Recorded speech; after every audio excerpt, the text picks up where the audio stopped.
Hey, look, just a quick update. Anyone seen the latest offering from the Kingsman franchise, The Golden Circle? It's a movie that came out about a month or so ago. Follow-up for the first one. The interesting particular story in this one is that obviously the same sort of super spy group are now chasing after a drug cartel. And essentially there's this kind of one single person that controls all the drug trade in the world. It happens to be Julianne Moore in this context.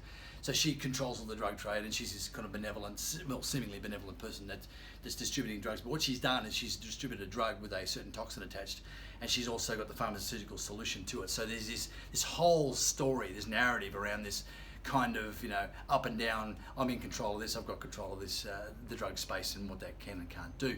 So anyway, in all of that, there's this, I'm waiting to see what sort of narrative would emerge around drug policy and where they land on the more conservative side or the more so-called reckless side of drug use. Of course, they landed on the reckless side, didn't they? So here in the middle of this movie, she enters into this diatribe, and I'm going to go really hard on this. So she enters into this diatribe about sugar. So she launches in, because someone challenged her about what she's doing, what her enterprise is doing to families and communities. And so she said, well, hang on a minute. Let's look at sugar. How much harm sugar has done to the world? And she starts banging on about sugar this and sugar that and how horrible it is. And it's a legal substance, and it's perfectly normal, and everyone uses it everywhere. So my drugs are basically no worse than this. And that was kind of the essence of what she was getting at. So that was kind of her diatribe. And there's this moment in the movie, about 5 or 6 minutes in this movie, right in the middle of this, where she goes off. And so it sounds all very, it could have been written by the pro-drug lobby scripters. Absolutely, perfect of their particular genre.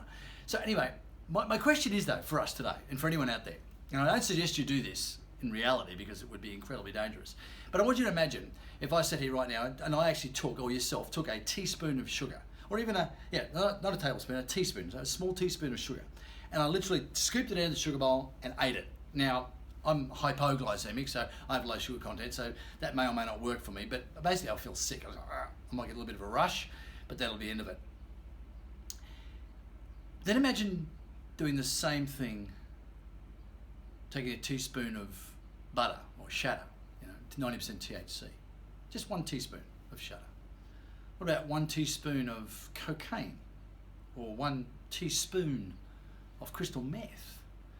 Or heaven forbid, 1 teaspoon of fentanyl, which will kill, or carfentanil, a teaspoon of carfentanil would kill arguably 1,000 people.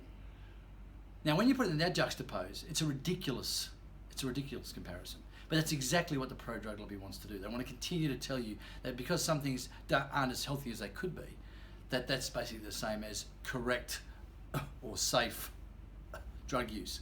So keep a heads up for that movie. Check it out just for that and see what sort of idiocy has been in play, and make smarter choices. Thanks for listening. Bye.